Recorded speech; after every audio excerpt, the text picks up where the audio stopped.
Episode के starting में सी train Annie's lobby के लिए निकल गई, जिसे देखकर लूफी कहता है कि अब मज़ा आएगा। और तभी सी ट्रेन अचानक से नीचे जाने लगी और लूफी बोला, दादी ये क्या है। दादी कोकोरो ने बोला, अब हम बाहर निकलेंगे इसलिए कसकर पकड़ो। और ये कहने के बाद वो सब तेजी से वाटर 7 से बाहर निकल गए। पीछे से फ्रैंकी के साथियों ने बोला, वो सब आ गए, चलो उनके पास चलें। और ये कहने के बाद वो सब सी ट्रेन के पास जाने लगे, जिसे देखकर लूफी ने बोला, ये तो कमाल का है। यहाँ पर वो सब लोग कहते हैं कि लूफी तुम्हारा शुक्रिया हम सबको अपने साथ ले जाने के लिए। और ये कहने के बाद उन सब ने अपनी बोट को सी ट्रेन के साथ जोड़ लिया। यहाँ पर लूफी ने दादी से कहा, सुनो दादी, क्या हम और तेज नहीं चल सकते। जिसे सुनकर दादी ने बोला, हाँ पर बस एक बार हम सब पटरी पर आ जाएं, फिर देखना। लूफी कहता है कि क्या पटरी पर आ जाएं, पर वो है कहाँ पर। जिसे सुनकर दादी कहती हैं कि चिंता मत करो, मैं उसे ढूंढ लूँगी। और ये कहने के बाद उसने सामने देखकर बोला, मैंने उसे ढूंढ लिया, चलो वहाँ पर चलें।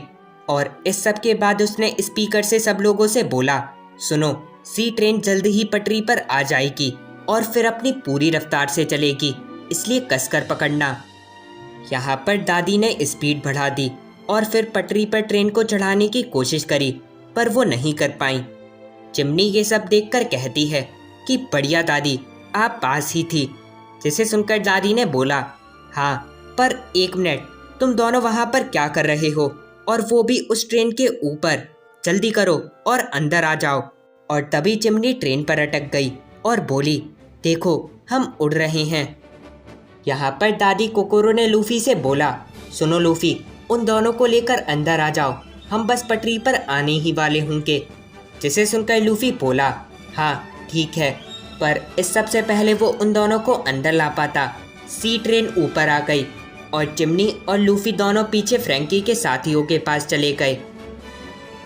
फिर यहाँ पर उन दोनों स्टेशन के लोगों को दिखाया गया, जो ये सब देखकर कहते हैं कि दादी ने तो कर दिया, वो ट्रेन पटरी पर आ गई। जिसे देखकर वो दूसरा बोला, हाँ चलो जाकर ये सब आइसबर्ग सैन को बता दें। फिर यहाँ पर आइसबर्ग सैन को दिखाया गया, जो पहले की बातें याद करने लगा।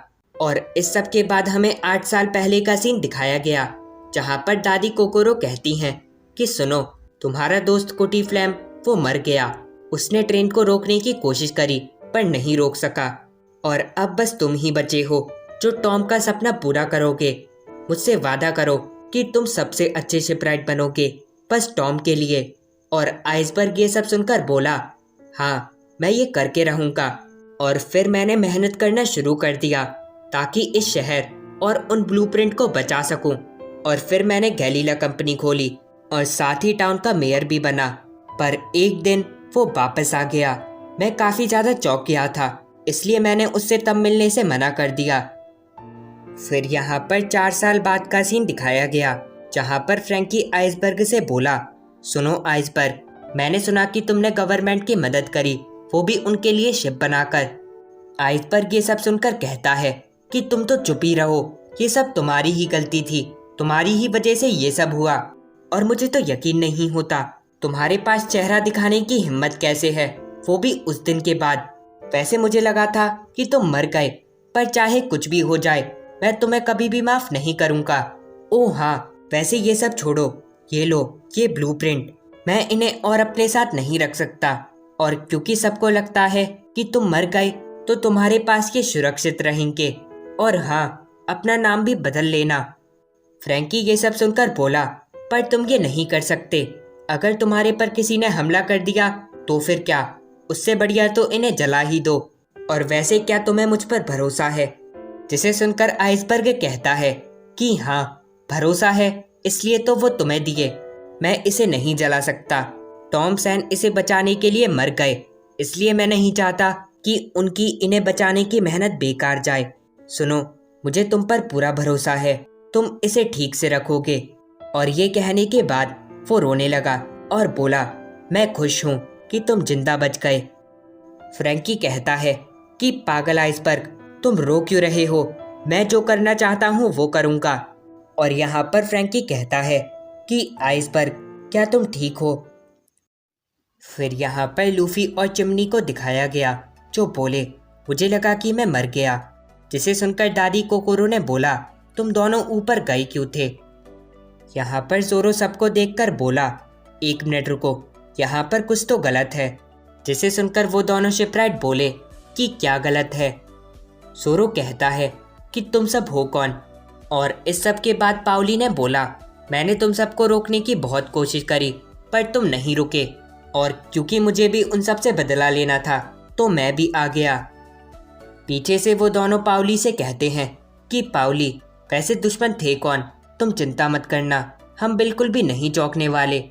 जिसे सुनकर पाउली बोला, मैं सीधा बताता हूँ, वो थे लूची, काकू, खलीफा और ब्लूनो। जिसे सुनकर वो सब काफ़ी ज़्यादा चौंक गए। पाउली कहता है कि तुमने तो कहा था कि नहीं चौंकोगे। पीछे से लूफी उठ गया और बोला, ये सब छोड़ो, सुनो, हम सबको ही अपने दोस्तों को बचाना था उस सी ट्रेन से, तो अलग अलग लड़कर क्या फ़ायदा? और हाँ, वैसे मेरा निशाना होगा वो लूची।